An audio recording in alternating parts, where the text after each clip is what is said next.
Hello అందరికీ welcome to my channel వచ్చాడా developer. Last వీడియోలో మనం యానిమేషన్స్ గురించి థీమ్స్ గురించి తెలుసుకున్నాం కదా. ఈ పర్టికులర్ వీడియోలో మనం ఫైర్ బేస్ గురించి, ఫైర్ బేస్ ఎలా ఇంప్లిమెంట్ చేయాలి, డేటా ఎలా పుల్ చేయాలి డేటాబేస్ నుంచి అనేది ఈ వీడియోలో మనం తెలుసుకుందాం. So let's get start. Okay, అసలు ఫైర్ బేస్ అంటే ఏంటి? ఫైర్ బేస్ అనేది ఒక డేటాబేస్ టూల్ అనమాట. ఇది ఒక సర్వీస్ ప్లాట్ఫామ్ గూగుల్ వాళ్ళు డెవలప్ చేశారు. సో దీంట్లో ఒక డెవలపర్ ఏం చేయొచ్చురా అంటే వాటి ఒక యాప్ క్రియేట్ చేసిన తర్వాత వాటి యాప్లో ఉండే డేటాని మనం స్టోర్ చేయొచ్చు. ఓకే, స్టోర్ చేసిన తర్వాత వాటి చెక్ చేసుకోవడానికి క్రాష్ అనలిటిక్స్ అని ఉంటుంది. అది పెర్ఫామ్ చేయొచ్చు. క్రాష్ అనలిటిక్స్ అంటే ఏంటంటే ఇప్పుడు ఒక 1000 యూజర్స్ వాడుతున్నారు ఒక యాప్ని. ఓకే, ఆ 1000 యూజర్స్కి ఎప్పుడెప్పుడు వాడుతున్నారు, ఏ టైంలో వాడుతున్నారు, అసలు ఏ రోజు స్పైక్ వచ్చింది అనే దాన్ని క్రాష్ అనలిటిక్స్లో యూజ్ చేయొచ్చు. ఫర్ సపోజ్ ఇప్పుడు నేను ఒక యాప్ బిల్డ్ చేశాను ఆర్ మీరు ఒక యాప్ బిల్డ్ చేశారు, అది లైవ్ చేశారు. లైవ్ చేసిన తర్వాత అది ఎప్పుడో ఒక క్రాష్ అవుద్ది ఏదో ఒక మూమెంట్లో, రైట్? ఆ క్రాష్ అయిన మూమెంట్ ఏంటో తెలుసుకోవడానికి అది ఏ యూజర్ వల్ల వచ్చింది, ఆ ఏ యూజర్ ఏ యాక్షన్ పెర్ఫామ్ చేస్తే వచ్చింది అనే దానికి ఈ క్రాష్ అనలిటిక్స్ అనేది యూజ్ చేస్తాం. అలాగే డేటా స్టోర్ చేయడానికి యూజ్ చేస్తాం. సో ఇది ఫైర్ బేస్ అంటే. ఇప్పుడు దీన్ని మనం ఫ్లటర్ ఫ్లోలో ఎలా ఇంప్లిమెంట్ చేయాలనేది చూద్దాం. ఓకే, ఇప్పుడు ఈ లెఫ్ట్ సైడ్లో సెట్టింగ్స్ అనే ఒక ఆప్షన్ ఉంటుంది. ఓకే, ఈ సెట్టింగ్స్ అనే ఆప్షన్లో మీకు ఫైర్ బేస్ అనే ఒక ఆప్షన్ ఉంటుంది. సో ఇక్కడ లెఫ్ట్లో మీకు చాలా ఆప్షన్స్ ఉంటాయి, like collaboration, languages, platforms, permissions etcetera అనమాట. ఇక్కడ నేను ఆల్రెడీ ఫైర్ బేస్ అనే ఒక ప్రాజెక్ట్ ఉంటుంది. అక్కడ already fire base project create చేసి ఉన్నాను నేను ఆల్రెడీ. ఓకే, ఆ క్రియేట్ చేసిన తర్వాత నీకు ఆ ప్రాసెస్ అంతా జరిగిన తర్వాత నీకు ఒక యాప్ ఐడి అనేది జనరేట్ అవుతుంది. ఫైర్ బేస్ ప్రాజెక్ట్ ఐడి అనేది జనరేట్ అవుతుంది. తర్వాత ఇక్కడ నీకు ఓపెన్ ఫైర్ బేస్ కన్సోల్ అని ఉంటుంది. ఓకే, ఇక్కడ ఓపెన్ ఫైర్ బేస్ కన్సోల్ మీద క్లిక్ చేసిన తర్వాత ఇక్కడ ఫైర్ బేస్ కన్సోల్ అనేది ఓపెన్ అయింది. ఓకే, ఓపెన్ అయిన తర్వాత ఇక్కడ నీకు రైట్ సైడ్లో ఫైర్ స్టోర్ డేటాబేస్ అని ఉంటుంది. ఓకే, ఈ ఫైర్ స్టోర్ డేటాబేస్ మీద క్లిక్ చేసిన తర్వాత ఆల్రెడీ ఇక్కడ కలెక్షన్ అనేది యాడ్ చేస్తుంది, ఎందుకంటే నేను ఫార్మాలిటీకి యాడ్ చేసి ఉంచా ఆల్రెడీ. సో ఇక్కడ ఈ స్టార్ట్ కలెక్షన్లో డేటా అనేది ఇచ్చాను. డాక్యుమెంట్ అంటే ఆ పర్టికులర్ లిస్ట్ అనమాట. పర్టికులర్ ఒక ప్రొడక్ట్స్ అనే దాంట్లో లిస్ట్లో ఉండే మెయిన్ దాన్ని మనం డాక్యుమెంట్ అంటాం. ఓకే, ఇక్కడ నేను ఇంకోటి ఈ డాక్యుమెంట్లో ఇంకో కలెక్షన్ అనేది యాడ్ చేస్తాను అనమాట. కలెక్షన్ ఐడి అనేది ప్రొడక్ట్స్ ఇస్తా. ఓకే, నెక్స్ట్ ఈ డాక్యుమెంట్ ఐడిలో నేను ఏమి ఇస్తా అంటే ఐడి. ఓకే, ఫీల్డ్ అనేది డాక్యుమెంట్ ఐడి. డాక్యుమెంట్లో నేను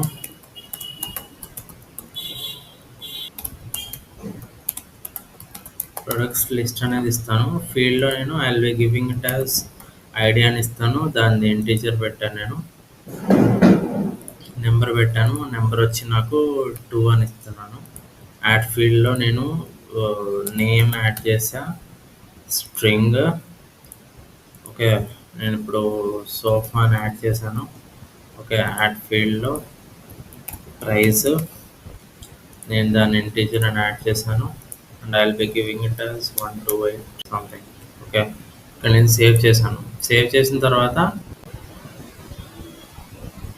ఇక్కడ నాకు ప్రోడక్ట్ లిస్ట్ అని వచ్చింది, డాక్యుమెంట్ అని యాడ్ అయింది, నాకు ప్రోడక్ట్స్ అనేది యాడ్ అయింది. ఓకే, ఇక్కడ ప్రొడక్ట్స్లో నాకు ఫీల్డ్స్ ఉన్నాయి, ID, name, price, rating. So ఇది నేను బేసిక్ ఫీల్డ్స్ యాడ్ చేశాను.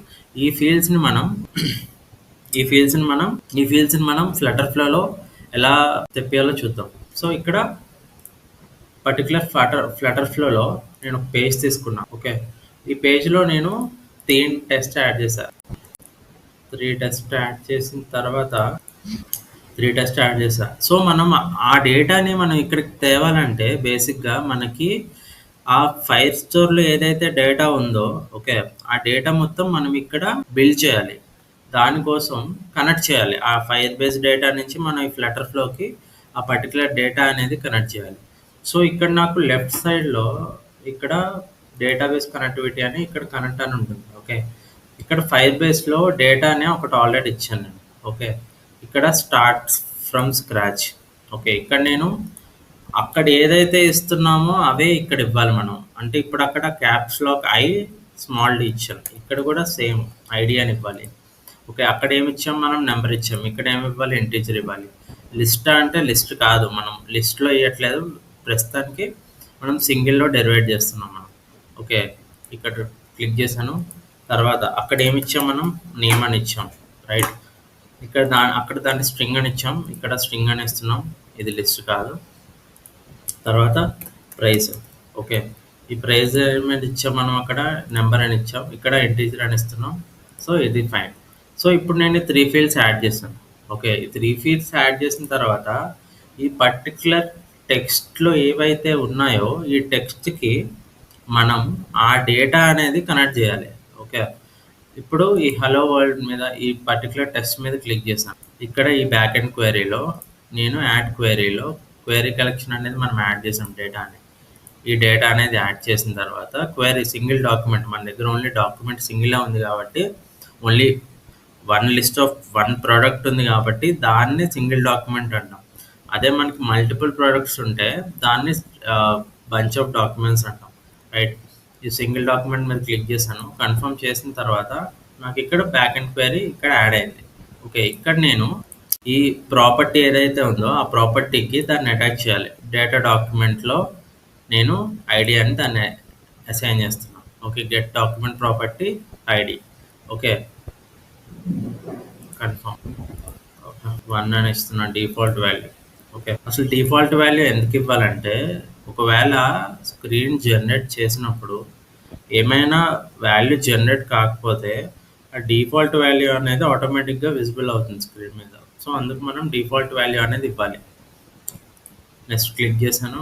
నెక్స్ట్ టెక్స్ట్ మీద ఇక్కడ నేను బ్యాక్ ఎండ్ క్వెరీ యాడ్ చేస్తున్నా. Add query collection data single document. Right. Next ఇది ఈ టెక్స్ట్ని మనం బైండ్ చేయాలి డేటా డాక్యుమెంట్కి. ఓకే. ఇక్కడ నేమ్ అని బైండ్ చేస్తాం. ఓకే. కన్ఫర్మ్. నేమ్ అని ఇస్తున్నా. కన్ఫర్మ్. ఓకే. Next okay. ఇక్కడ బ్యాక్ ఎండ్ కనెక్ట్ చేస్తాను నేను. బ్యాక్ ఎండ్లో query collection data single document. Okay. ఈ డాక్యుమెంట్ని మనం డేటాకి కనెక్ట్ చేయాలి. Data document what is that price. Okay. Price. Okay. 2 3 6 confirm. Okay. So ఇప్పుడు నేను ఏం చేశాను? డాక్యుమెంట్ క్రియేట్ చేశాను. ఆ డాక్యుమెంట్కి నేను ఈ క్వెరీ కలెక్షన్ అనే దాంట్లో యాడ్ చేసి ఆ క్వెరీ కలెక్షన్లో ఉన్న డాక్యుమెంట్ని నేను విడ్జెట్స్కి అంటే పర్టికులర్ టెక్స్ట్కి అనేది బైండ్ చేశాను. బైండ్ చేస్తే ఆటోమేటిక్గా ఏముంటుందంటే ఈ ఫ్లోలో వెళ్తున్నప్పుడు ఆ డేటా అనేది మనకి ఈ స్క్రీన్ మీద రిజెంబుల్ అవుతుంది. ఓకే. సో ఇప్పుడు పర్టికులర్కి కొంచెం స్టైలింగ్ ఇద్దాం. సో టెక్స్ట్ యాడ్ చేశాను. యాడ్ చేసిన తర్వాత ఎల్పి కొంచెం బోల్డ్ ఇద్దాం. సెమీ బోల్డ్ ఇద్దాం 600. ఓకే. ఈ particular name. Okay. Semi bold 36 ఇచ్చాను. Colour okay. ప్రైమరీ ఇచ్చాను. Done. So next prize. Okay. ప్రైజ్కి హెడ్లైన్ మీడియం 32 ఇచ్చాను. టెక్స్ట్ కలర్ ఏమి ఇచ్చాను? టెలిస్ట్రీ ఇచ్చి. ఓకే. సో బేసిక్గా ఇది మనం బిల్డ్ చేసాం. ఫైర్ స్టోర్కి కనెక్ట్ చేసాం. సో ఇప్పుడు దీన్ని సెంటర్లో పెడతా. సెంటర్లో పెట్టిన తర్వాత ఇప్పుడు దీన్ని మనం రన్ చేసి చూసినట్లయితే ఫైర్ స్టోర్లో ఏదైతే డేటాబేస్ ఉందో ఆ డేటాబేస్ అనేది ఆ డేటా పర్టికులర్ డేటా అనేది మనకి ఇక్కడ రిసెంబుల్ అవ్వాలి. సో రన్ చేసి చూద్దాం. ఓకే. నేను ఈ పైన టెస్ట్ మోడ్లో క్లిక్ చేశాను. ఇక్కడ టెస్ట్ మోడ్లో రన్నింగ్ అవుతుంది. So okay. ఇక్కడ పర్టికులర్ స్క్రీన్ మీద మనకి 1 ఫ్రిడ్జ్ 19 28 7 అని వచ్చింది. ఓకే. ఇది మనకి ఆ డేటాతో కంపేర్ చేసి చూద్దాం అది అసలు అవుతుందా లేదా. సో ఇక్కడ నేను ఐడి 1 ఇచ్చా, నేమ్ ఫ్రిడ్జ్ ఇచ్చా, ప్రైస్ వచ్చి 19287 ఇచ్చా. రైట్. సో మనకి ఈ డేటా అనేది మనకి ఫైర్ స్టోర్ డేటాబేస్తో మ్యాచ్ అయింది. సో చూసారు కదా మనం ఫైర్ స్టోర్ డేటాబేస్ యూజ్ చేసి మనం ఎలా ఇంప్లిమెంట్ చేసాము, డేటా ఎలా మ్యాప్ చేసాము, డేటా ఎలా జనరేట్ చేసాము.